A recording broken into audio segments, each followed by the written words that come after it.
Hey guys, it's Captain Harris, and we're all here for another video today.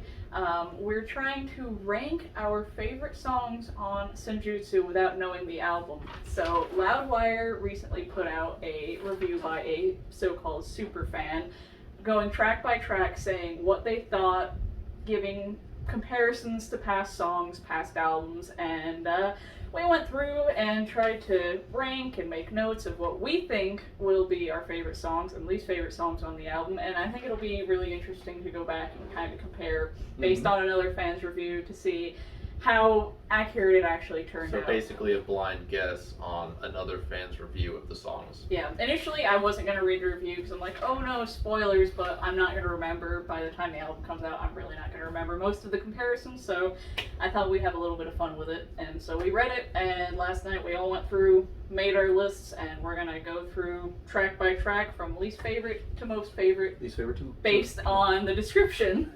Excellent. So we're starting with least favorite. Yeah. Least favorite. Well, we want, we don't want to reveal our most favorite song. That's what everyone's waiting for. Song that we haven't heard. They're waiting for the last 40 seconds of this 50-minute video. Just like Maiden songs, these videos are getting longer and longer. Longer and longer, but not this one. This one should be. This one should be comprehensive. Nice and comprehensive. This one shouldn't be a double disc. It's a triple vinyl podcast. Welcome to our visual Coming podcast. soon to a record store near Double you. triple album. Yeah. So my number 10 is actually Lost in a Lost World. Mm-hmm. I believe. Yeah, mine's also Lost in a Lost World. And yours is. Mine is Death of the Celts. Which shocking for me because that description ranked pretty high for me. Yeah, but, I thought the description was amazing. But we'll see. But let's see what I wrote down for Lost in the Lost World. They said there was X Factor type chorus, and there was much sweeter fruit to be found on Senjutsu. And also a slight disconnect on some parts. Yeah, so just based on that, like, I don't think it'll be a bad song, but I think it'll be like, probably one of the weaker songs. Yeah, like When the River Runs Deep from the Book of Souls was one that I don't ever really go back to listen to. It's pretty good, but nothing. Every album has its weakest song, and we just feel like it might be that one. And your reasoning? So they describe it as being more of Klansman style, which, because we already have very much, and even he suggests that there is obviously a lot you can say still about the Celts and things like that. So it's not like you can only have one song about World War II or one song about Scottish people. Do they deserve it? Who knows? But what I'm saying is that if we already have one that is already very much in that vein, I mean, because all I know is his review. It could almost have lyrically a lot to do with it, but musically have nothing to do with it. But if it's musically very reminiscent of Klansman, then I'm just going to sort of be like, well, I already have one. But I guess two can't be bad. Yeah, Again, and if it's better than Klansman, then it's like... then that's good too. Yeah. So It just happens to be his... It might just be the Celtic vibe, too. I was not inspired by his... That was pretty inspired. But we can get to that song when we, I guess. Exactly. When you're inspired. Exactly. Yeah. So, move on to number 9. Number 9. I put The Writing on the Wall. We already heard that one. It's a good song, but I also can just tell it's probably not going to rank super high on the list for me on the album. It's slower paced, it's kind of bluesy at parts, and good song, but I think there's more that I will be listening to a whole lot more than The Writing on the Wall. Yeah, I agree. I have Writing on the Wall as number 9 too. We're 2 for 2 right now. 2 for 2. And I mean, again, usually their singles are on the weaker end of the album, so, and obviously we've already heard it, so there's nothing to be excited about. So yeah, we're gonna put it as number 9. Mine is going back in line, Lost in a Lost World. Okay. So earlier today I listened to X Factor because I was like, I need to know what he means. What is an X Factor chorus? And what I came down to is that outside of obviously a few songs, like Man on the Edge and things like that, the choruses are very melancholy, they're very repetitive, and they're very just sort of like, they just follow. They just follow the beat, and they're just like, fortunes of war. It's not too emotive Yeah. or anything. There's no like big part of it. Yeah. And in general, it feels like, when I first saw the song title, I thought it was a British Lion song. I was like, oh, this feels like something that would go. Yeah, that's true. And some of British Lions, like, lyrics do sound like sort of X Factory as well. It sounds like a title on a British. Yeah, so I was like, oh. Or even an album called that. Yeah, exactly. So that was my reasoning. Obviously, Lost in a British world. Yeah. Literally his life. he's lost there. But no offense, obviously, because I know Steve watches all these videos. No offense. Every single one. Every single We one. don't want Peter coming to break our necks. No. That's a deep cut. I'm afraid of the rings. Number 8, I picked Senjutsu. Ooh. Okay. My number 8 is Darkest Hour. Your number 8. Darkest Hour. Okay, Alright. so yeah, you go ahead with Alright, yours. I'll go with my reasoning. So on the Loudwire article, they explained it has some shrill keyboard orchestration, all doom all the time, and very kind of like Tool. If they said you'd get it when you heard the song, it's kind of the drumming. The all doom all the time. I really like the kind of like upbeat kind of Maiden songs with like coming into like Death of the Celtic Klansman. That's like an upbeat song, like it really gets you going. But all doom all the time, it's like I think it'll be a really good song, but at the same time, like I find the description of the other songs to be more tasty, in my opinion, than the description for that. So Yeah, that makes sense. So Darkest Hour for both of us is number 7. I wrote down that it could be classified as the ballad of the album, and Bruce takes the spotlight, and it could be a grower track for fans. That's what they wrote in the article. So obviously, again, it feels like the weaker half of the album, but it could be maybe a song like Out of the Shadows or something like that, where it's a little slower. See, that was my hope, is that it's more like Out of the Shadows, because the earlier reunion ballads, I guess it's like Journeyman, Out of the Shadows. I like those a lot. I am 50-50 on Coming Home. it did say it's dark and brooding though, and those are a bit more like Yeah, which I'm hopeful for. I just, when someone says ballad and Maiden, I also feel like I kind of know what to expect in a way with that one, and it's like it kind of takes away the mystique of like this could be something really special. So as long as it's nothing for me, like Tears of a Clown, Yeah. which is my least favorite. That's not really a ballad at the same time. It's a sad song. It's a sad song. It's about tears. Like I don't know that you'd consider Journeyman a ballad, but it's like acoustic. It's slower, but it's really good. So at the same time. Well, it might grow on us. It's a grower. It's a grower, not a shower. So, and that's the important thing. Size does not matter. No. Length about does not pacing. matter. Length does not matter It's the either. shortest. That was a very short Length does song. not matter. No, sometimes It's not the shortest though. it's not the shortest, and we'll get to that Yeah. one. So, my number 7 was The Parchment, surprisingly. Oh. Oh, we are on the same page again. I have the Parchment. And you have? I have Writing on the Wall.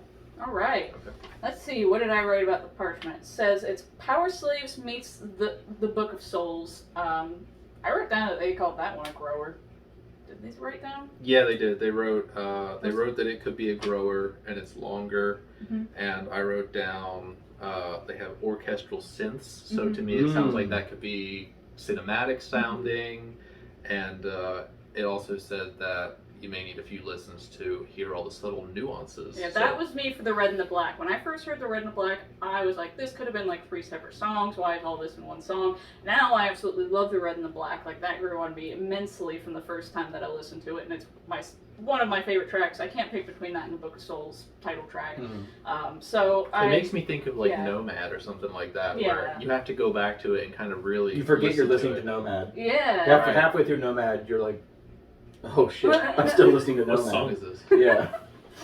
So, yeah, that's what I've got to say about The Parchment. So, what is it? You said the Writing on the Wall. Writing on the Wall. Yeah. I mean, you guys already basically touched on it. We already know what it sounds like. I already think I know how it could be better or worse or whatever. I mean, it is what it is. Just judging on what we have and what could possibly be based on this list. I think right in the middle is fair. Again, for a single, as Jamie said. Like, and, we've heard that one, so we can kind of gauge, like, this is yeah. what I can expect from the album. Can be better and can be, like, a little more, less than I'm looking for. Yeah. Absolutely. All right. 6. Everybody got their 6 up. My 6 is Darkest Hour. Okay. My 6 is Days of Future Past. And mine is Hell on Earth. Ooh. Wow. Well. Cutting that one short. I picked Darkest Hour just because, like, I'm not a huge fan of the slower ballads, but at the same time, the way they described it as dark, brooding, and pensive, it reminds me a bit of, like, Lord of Light with the intro and the legacy and stuff like that, where it's just, like, very, kind of doom is coming sort of thing. So I'm hoping for something like that with that one.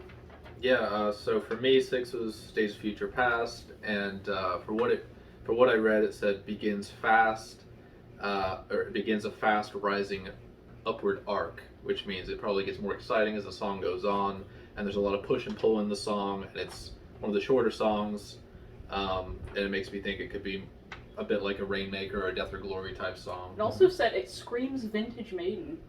Exactly. So, yeah, I think that could be right in the mid-range of the album for me, just because it's shorter and it's, you know. Yeah. Yeah. What did I have? I said Hell on Earth.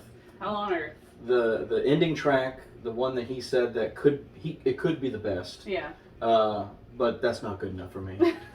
But at the same time, we're also reaching this point where everything is now above 50%. Yeah. I guess so. I mean, and 50%. It was a bit hard for me to pick. Like, on my list, I've got like the first list X'd out, and then I've got like them all mismatched. I had to over redo here. it as I kept reading the article. It was kind of difficult to decide on someone else's description. You know what you thought you'd like. So nothing in his description necessarily swayed me away from the song. Mm-hmm.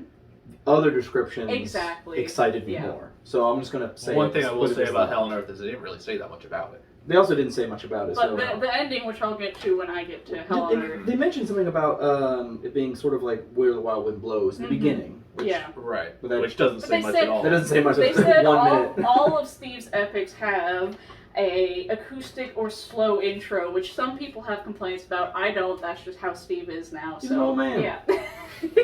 He's not a sprinter. But you know, it's Steve Epics. He knows what he's doing. I love it. I don't know if you love it. Do you love it? Leave a comment. Like and subscribe. Over, under, do you think it's Schmeed or not Schmeed? All of his songs remind me of like the evolution chart, where it's like you're crawling and then you stand, and then the ending is like you devolve. Yeah, it's just like slow. Bloom. And then you learn how to walk and run, and then you slowly die. Benjamin Button. As soon as you're born, you're dying. Oh yeah. Wow. Like and subscribe. What song is that? Should we move on to number 5? Yeah. I had a Strategery. Stratino. I also had Stradivarius. I have The Parchment. All right. Okay. Well, what did I say about? They say there's Gallop. Reminds him of Ghost of the Navigator. There's Gallop. Big Dance of Death vibe, and it's a 5-minute song, so it's not like one of the really long epics or anything on the album. But what got me was the Dance of Death vibe. Absolutely love Dance of Death, love Ghost of the Navigator. So if it's anything like reminiscent or style, like how they've written both of those songs, I know I'll love it. So That's a Steve and Yannick song, right? yeah, Gers Harris. Yeah, I mean, there's not a lot to go off other than those two song titles that But you can I match love it with, but I them. love those two songs. Mhm. And yeah, that we're on the same page with that one. I have Parchment. And what do you have to say about that? Which one is the one they talked about where it's Book of Souls meets Power Slave? That's it. Boom. And that's exactly why I want the Parchment in and around my number 4. Yeah, that one, that part got me, but at the same time, with them saying it's a grower, I'm like, on first listen, I just have a feeling it might be like it was for the Red and the Black. Mhm. And, you know, I could do several rankings, could rank it the first time I listened to it, 5 listens in, because it was like, it's always completely different. Yeah, you feel different from the first listen to the 10th on Yeah. everything. By the time we get It's to, a lot, even. Yeah, by the time that we get to our review on video, I'll have changed my mind like 7 times on what my favorite Yeah, songs are. Strategery will be your number 4. Drastic difference. Drastic difference. Alright, so where are we now? 4. 4. I picked Days of Future Past. Ooh. I have the Time Machine. I also have The Time Machine. Alright. Oh. So, Days of Future Past. It's the shortest song on the album. They said, cool intro. No, really. Cool intro. Screams vintage Maiden, as we said earlier. And I like both of those things. I love a good intro. Vintage... Who doesn't? Love a good intro. as Sonny would say. Oh, love a good intro. Screams Some songs have good bridges. Screams vintage Maiden, like, short song. I can't ask too much more than that. Like, it just Mhm. sounded good to me. So, Mhm. Time Machine Time Boys. Time Machine. The Time Machine Boys. We're the Time Machine Boys. So it said it basically is in 2 halves. Mm-hmm. And I marked down specifically Bruce's vibrato shines in that song, which tells me he's soaring up there. Mm-hmm. And Getting up in the time I love machine. it when he gets in his full voice and he's just really, you know, Ripping it. Yeah, ripping it. And Also, the prog jam breakdown. Ooh, yeah, like Starblind. They said like Starblind. Love and Starblind. I love Starblind. Please give me a 45-minute prog jam breakdown. That's exactly what I want. That's what we want from it. I want a few things. I want Starblind, which it has. I want Steve Harris making music with Yannick Gers, which we have. And I want it to be over 6 minutes. Minutes? Won't be over 6 minutes. Which it has. So you've already gotten evereverything you wanted. It's ticking my boxes. They also compared it a bit to the Talisman, which we is, also love. Which is my favorite song On the album. off of the Talisman. the Talisman. The Talisman. The Towels, man. Like and subscribe. Tell us about your favorite German towel experience. Mm-hmm. It's a real deep cut on that one. Let's go. Let's move on. We moving on? No, we're moving Is that on. all you have to say about the time? Yeah, I think now we're in our top threes. Okay, yeah, Oh, these are getting exciting. Now this is where we make or break. my number 3 is the Time Machine. For Whoa. all previously mentioned things, the Talisman, Starblind Breakdown, and I think there was one more thing I wrote. It said it's just fun, and I like fun. Like good fun Maiden songs. I love intros. I love fun. Who doesn't love fun? The Talisman, Starblind, Prog Breakdown. So, you know, just because we were just on that, I wanted to get that out real quick. So, your number 3 My number 3 is title track, Senjutsu, and I wrote down that I had a marauding groove, which I love. For some reason, it makes me think of like the second Pirates. half. No, not Marauders. pirates. No, not those kind. Not that kind of marauding.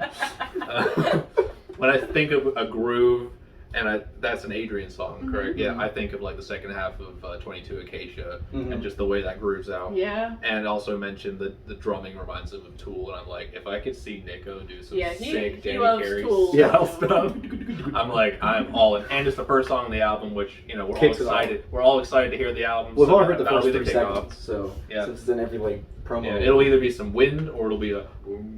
Which my number 3 is also the title track. Nice. For said reasons, I want to hear, as much as I want Maiden to have gallops and long songs and prog bits, I also want them to, as they've said many times, Dazzle us. I want to be surprised. Yeah. I want them to just, you like me here? Imagine if I do this. Like I want them to just go real crazy. There's also just so few like Adrian and Steve songs Oh, exactly. that you just don't know what this is going to be like. It's at my all. 2 favorite songwriters. You know, Link it up. That was linking my up. number 8, but it's like I know I'm gonna like it. You know, it's like it's hard Well, to yeah, rank. like- It's hard to rank Maiden songs because you feel bad putting them lower on the list. It's like I don't. It's not that I don't think I'll like it. It's like I know I'll like it. It's just these sound. Well, Yeah. to me, it's like These it's all, sound better. to me the first song is like this is your introduction to the entire album. Yeah. And it's gonna, you're gonna think of that song when you think of the album for a while. Yeah. And they're gonna play that song first. Yeah, and right? and as much as we are quote unquote our own version of like super fans, we are also both optimistic but also willing to be critical. Not everything is going to be rosy. Mhm. Like if in the end one of these songs is absolutely terrible, I will have no problem Absolutely. saying so. You know, for sure. Like I don't like Tears of a Clown. He doesn't like. Whoa, you don't like Tears of a You Clown? don't like Empire of the Clouds. Don't tell people that. That's very controversial. Controversial opinions. It doesn't sound good. how do I put this? It's bad. It's too long. Mm-hmm. Blimps. It's is it A machine. it's a dirigible or something? You're yeah. a dirigible. Yeah, she just watched The Mummy. You just watched The Mummy too. Right, but I told you All that. right. Should we move on from number 3? Top 2, eh? My number 2 is Death of the Celts. Whoa. My number 2 is Death of the Celts. Oh, and mine is Strat Ego. Strategery. Strategery. The Ego of the Strat. The ego of the I Strat. know we went over Death of the Celts before. But like he said, sounds like Klansman sequel, and he made a Red and a Black comparison to it as well. Love both of those. Like I said earlier, I love the Red and Yeah, the the Black. comparison to Red and the Black Yeah. makes sense because it said the second half has soaring melodic breaks. It's a Steve Harris epic, and with the comparison to those 2 songs, I'm just like, number 2. I think it's going to be Yeah. fantastic. Moving on. Yeah, I mean, You have anything to say We've about already, the I mean, Strat? we've Yeah, we already already discussed talked a little bit about almost you know, every song. There's, about there's almost only every song, one but song it's, left. for you each of haven't us. really got your opinion on Strategery. I like the way that it was described. It hit. I mean, read what you had. Gallop reminds him of Ghost of the Navigator, big Dance of Death vibes, and it's a 5-minute song. Boom. There Love you go. Dance of Death. Love Ghost of Navigator. Same here. Boom. I mean, again, you say things I like. and then I put it on a list. All right, what we've all All been right, waiting for. our top song. I mean, if you're counting at home, you've Count at home. You've used math. You've used math. You know where we're at. Yeah. But Maybe not individually. Mine is Hell on Earth. Mine's also Hell on Earth. and mine is the X-Men classic, The Days of Future Past. Wow. So for What? for Hell on Earth, I wrote that there were flashes of When the Wild Wind Blows. It was a vocal high point for Bruce, a glorious ending, and the best of Steve's epics on Senjutsu. And the thing that particularly got me at the end was when he was like, "All knees must remain bent in the direction of Steve Harris if eternity should fail, and even if it doesn't." And just that description by a superfan alone was like, that's gonna be, if not my favorite, one of my favorites on And the it album. said for the ending, you know, it was like, "Can I curse? Oh, you know, he effing did it. He effing did it." Yeah. He Which is did. very exciting. And yeah, I don't know what they mean by glorious ending, whether it means that song is a glorious ending to the album, or if the song has a glorious ending. Mm. We don't know yet. It also said some of Steve's best melodic breaks. Yeah. So that's also Yeah, but exciting. just like the super fan's description, who I think he said he loves Steve Harris epics like we do. So just by that description, I'm just like, I'll put that at number one, because if it's not, it's at least going to be top three. I'm pretty sure. Yeah, closer of the album. We're gonna remember the album by that song probably. Yeah. So, before I jump into why Day of Future, Days of Future Past. that one, X-Men. before the X-Men song, the reason why I'm hesitant based on the things you're excited for is because I have met, and I mean this with much love to all 15,000 of you who watch all our videos. Thank you so much. 2 million. 2 million. Yeah, we're in the millions. We're in the millions now. The business is booming. Booming. Is I've met many a fan who will tell me that Steve Harris can do nothing wrong. Yeah. That nothing ever Maiden has done is bad. That all the songs are actually really, really good. They either start at very good or perfection, and there's never anything below that. Terrible. Which I don't necessarily agree with. So when I see someone talking that waxingly about Mr. Harris, I believe, what's his middle name? Percy? Percy, yeah. Mr. Percy. When I see someone talking about SP Harris in such a way, I am a little bit hesitant. Yeah. But what I'm not hesitant about is when Smith and Dickinson get together with a little popcorn and they're like, "Wow, time traveling X-Men." I know that's not the point of the song, but in my heart it is. And did they not describe it as vintage Maiden? Yes, they did. Screams vintage Maiden, in fact. My favorite album, I mean, obviously, I'm not, vintage is, you know, a very subjective word, but my favorite album is a very Smith Dickinson heavy album. I like vintage Maiden. Palaslav. Well, actually, like I would say, my favorite is probably Somewhere in Time, which has like a lot of like. Well, Dickinson doesn't write anything on that album. No, but it has a lot of Smith on it. Yeah. But no Dickinson. There's no Dick on that one, but there's a lot of Smithy. Oh. But Smith had a really heavy influence on Somewhere in Time. Bruce had that really cool jacket on Somewhere in Time. So I mean, what's not to love? Yeah, but I he didn't agree. say Somewhere in Time. He said vintage. It could be like Number of the Beast vintage. Still good. It's not. He's like, this is vintage Tail Gunner. I mean, at this point, Brave New World's vintage. Well, at this point, yeah, you're right. This is vintage from Hair to Eternity. I think they're talking about vintages before Bruce left, so obviously. I hope so. Yeah. I mean, but at the same time, a lot of people said that about The Alchemist, and I am really not Did sold they? on The I Alchemist. love The Alchemist. Well, you know. I thought a lot of people said that Everyone about has Speed of opinions. Light. Well, yeah. I mean, thought like the solo section sounded kind of vintage. for Speed of Light. Yeah. Yeah. Who wrote that one again? Iron Maiden. Smith and somebody else. Maybe I think Dickinson? his name was Dickinson. Yeah. It was a Smithy. Mm. It was a Smithy Dick. I Smithy think. Dick. You probably, you know, we watch videos, and if somebody gets something wrong, we're just like, oh, so if we got that wrong, you'll probably all be like, oh.